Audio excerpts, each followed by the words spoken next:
Bismillah, alhamdulillah, wassalatu wassalamu ala rasulillah. Ya, kita kembali lagi sahabat keluarga muslim di acara 60 menit terkait dengan gangguan jin ya.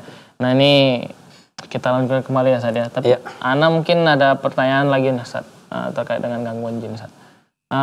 Kalau yang kita lihat nih, gangguan jin ini kan mungkin secara Ustadz mungkin lebih berpengalaman lah. Saya banyak lah sering lihat gitu orang Ustadz yang ngeruqyah ya Ustadz ya. Ini biasanya jin yang masuk ini kan secara nggak sengaja, Sat. Ya. Yang Ustadz ruqyah nih. Ada dia yang sengaja, ada yang dia ada yang sengaja, ada yang nggak sengaja. Maksudnya yang orangnya yang sengaja narik gitu, Sat. Ada yang orangnya sengaja narik, ada yang jinnya itu nggak sengaja. Oh, ada juga gitu ya, Sat ya. Iya. Kalau kayak ini, Sat, kayak yang budak kepang itu, Sat, itu sengaja ya, Sat. Itu kan sengaja dia. Sengaja, Sat. Iya. Itu kira-kira itu dia masuk ke kategori yang belajar tadi. Oh, belajar itu ya, Sat. Iya, karena dia sengaja memasukkan jin itu ke tubuhnya. Kalau jinnya nggak masuk kan nggak seru dia jadinya. Jadi kepangnya itu kan nggak bisa ngupas kelapa pakai giginya, nggak bisa mecah makan kaca. Kalau orang normal makan kaca kan tentunya udah hancur. Walaupun kalau dia mungkin nanti masuk ke ilmu sulap itu ada triknya. Tapi kalau kita yang nggak tahu itu pasti kalau yang jalan kepang orangnya orang biasa nggak mungkin dia pakai trik kan gitu. Nah tentunya ini adalah karena bantuan dari jin, dari setan seperti itu. Nah, ini dia jinnya ini diundang ke tubuhnya. Ada dia biasa itu pawangnya dia yang di pinggir-pinggir itu biasa yang dekat yang orang main musiknya itu biasa dekat situ. Nah, itu dia yang bermain di situ baca mantranya. Gitu, dan dia kan biasa jalan kepang itu ada tarian-tariannya. Tariannya itulah dia yang mengundang jin tersebut dan ditambah lagi mantra dari si pawangnya tadi itu. Mantra yang nggak ada artinya itu. Ya? Yang nggak ada artinya itu. Iya, mantranya nggak ada artinya. Yang nggak jelas itu. Yang nggak jelas dia misalnya bahasa Jawa tapi nggak ada. Tapi masuk dia saja. Mungkin karena kesesatan itu ya. Iya, bisa jadi dia ketika manggilnya panggil nama jin. Karena namanya bahasanya kita nggak tahu, bisa jadi dari bahasa itu jinnya itu masuk seperti itu. Ya bermacam-macam lah cara untuk memanggil jin itu. Ya ada dia cara memanggil jin dengan menghinakan Al-Quran. Ya Al-Quran dijadikan sebagai pijaan untuk buang air besar. Ada juga model seperti itu. Karena dia semakin besar kekufurannya, semakin besar kesyirikannya, maka jin itu akan semakin suka membantunya seperti itu, semakin dekat dengan manusia tersebut. Nah, sama kayak kita, Allah akan semakin dekat kepada kita ketika kita taat. Semakin taat kepada Allah, Allah akan semakin dekat kepada kita. Makanya di hadis itu disebutkan biasanya wali-wali Allah itu adalah nanti Allah yang akan menjadi sebagai pendengarannya, sebagai penglihatannya, seperti itu. Makanya begitu juga dengan setan ini, semakin kufur dia, semakin melanggar perintah Allah, maka setan itu akan semakin masuk dekat seperti itu, semakin dekat dengan dia. Dialah nanti yang melindungi wali-wali setan tersebut. Makanya wali ini juga ada dua. Ada wali Allah, ada wali setan. Wali setan ya orang-orang yang dia memang dekat dengan setan, yang dilakukan itu adalah perbuatan kufur, walaupun di jasmaninya dia pakaiannya dengan pakaian yang syar'i seperti itu. Tapi kalau wali Allah ya orang-orang yang memang taat kepada Allah Subhanahu wa taala. Dia hanya takut kepada Allah. Seperti itu. Inna kaidah syaitan kana dha'ifa ya. Iya, memang setan itu kan lemah, tapi masalahnya manusia ini yang takut. Yang udah lemah lagi. Iya. Dan ana pernah sih saat yang mudah-mudahan wali'iyadzubillah mudah-mudahan nggak pernah lagi lah ngeliat yang kayak gitu. Yang nonton lah, pernah lah sekali gitu, nggak sengaja gitu kan. Jadi ngelihat memang ternyata memasukkan jinnya itu sampai kayak dimasukkan ke nampan kita, ada tepung-tepung gitu. Habis itu setelah masuk jinnya sampai bisa manjat pohon tipis gitu sampai ke atas. Hampir patah gitu. Ngeri-ngeri. Iya, ada banyak kalau untuk yang seperti itu kan bermacam-macam dia. Nanti satu dukun dengan dukun yang lain tuh berbeda-beda dia caranya. Tapi intinya tetap kufur kepada Allah ya. Semakin kufur semakin kuat seperti itu. Nah, semakin mantap lah ilmu yang dia miliki. Nah, kalau dia ilmu kebal semakin kebal lah dia gitu. Walaupun seperti itu tetap ya, walaupun dia misalnya kebal sekebal apapun, tetap kalau dengan ayat-ayat Allah Subhanahu wa taala mereka akan takut karena jin ini dia sudah masuk ke alam manusia. Alam manusia dengan alam jin ini berbeda. Jadi ketika jin itu sudah masuk ke alam manusia, mereka ini sebenarnya sudah melakukan kesalahan besar. Karena alamnya sudah ada batasan. Alam jin dengan alam manusia sama seperti ketika ikan yang di lautan masuk ke daratan. Masuk dia ke daratan, paling tahan berapa lama lah dia ke daratan.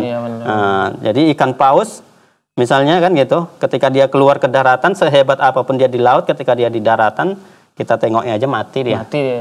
Begitu juga manusia, ketika manusia ini hebat di daratan, ketika dimasukkan ke air, tahan seberapa lama lah.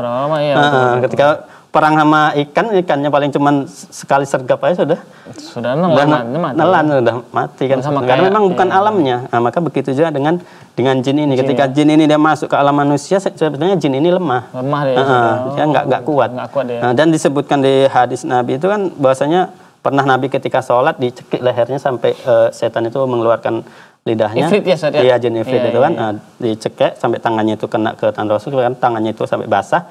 Rasul mengatakan di apanya itu kan, kalau nggak aku teringat dengan doa Nabi Sulaiman, maka akan kuikat jin ini di tiang masjid. Itu jin secara fisiknya, jin ini dia? Iya.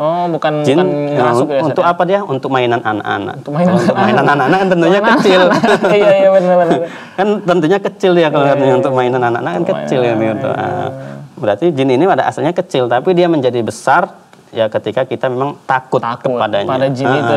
Iya, sama ketika kita anak kecil kan yang dia sok paten kan, kita dimarahi sama dia kan tentunya kita pun takut, jadi dia yang semakin merajalela kan. Iya benar. Padahal jin ya kecil aja sih. Iya, seperti itu juga dengan gangguan jin ini. Tadi sudah masuk di sebab yang pertama yaitu berkaitan dengan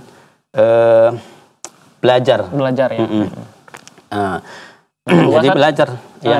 Jadi untuk belajar ini ya untuk cara mendapatkannya juga bermacam-macam.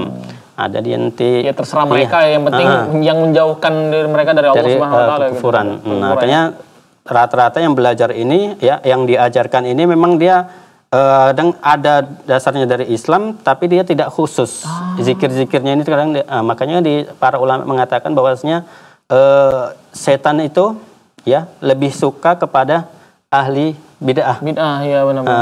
Jadi amalan-amalannya tidak ada contohnya, setan ini suka. Ya.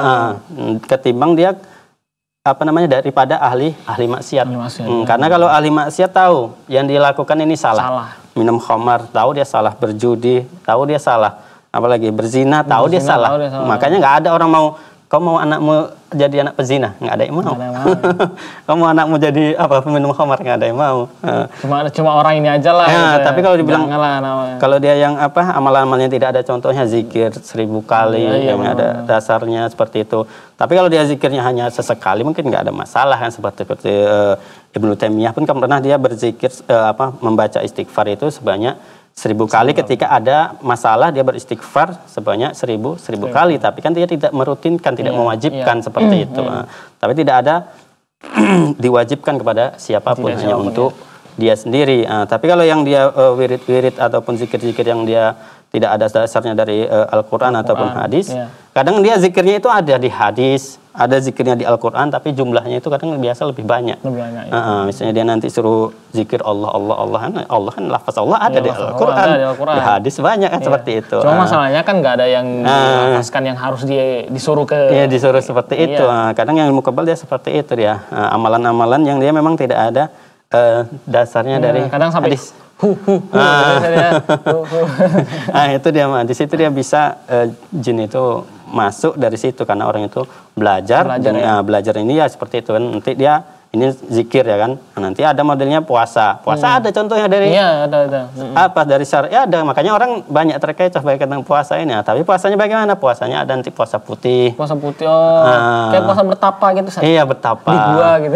Kalau orang dulu kan mungkin yang serem-serem bertapanya di gua seperti itu. Tapi kalau sekarang ini ya dialihkan ke puasa putih. Saya ada sebuah buku dia kalau puasa pati geni namanya. Puasa pati geni ini cuma kalau bagi orang yang nggak ada keinginan ngeri, tapi kalau yang ada keinginan nih mantap sebenarnya, karena pati geni ini ilmu untuk agar lawan jenis menyukai seperti itu. Pati geni ya, dia puasanya ini dia di dalam ruangan. Jadi tidak makan, tidak minum selama, kalau saya nggak salah, sekitar 1 minggu. Itu bersuluk itu, Sat? Iya, kayak bersuluk itu. Tapi intinya di dalam itu untuk berzikir. Tapi akhirnya rupanya mengundang setan. Mengundang setan juga. Iya. Ujung-ujungnya kadang ada puasanya itu nggak boleh kena air. Ada juga modelnya seperti itu. Nggak boleh kena air, nggak boleh mandi ya, gitu. Berarti kan kalau udah nggak boleh kena air kan intinya nggak boleh berwudu, nggak boleh mandi, nggak boleh apalah istinja kan seperti itu. Iya. Membersihkan diri. Berarti seperti buang itu. air pun. Ya gitu aja ya udah gitu biasa. aja.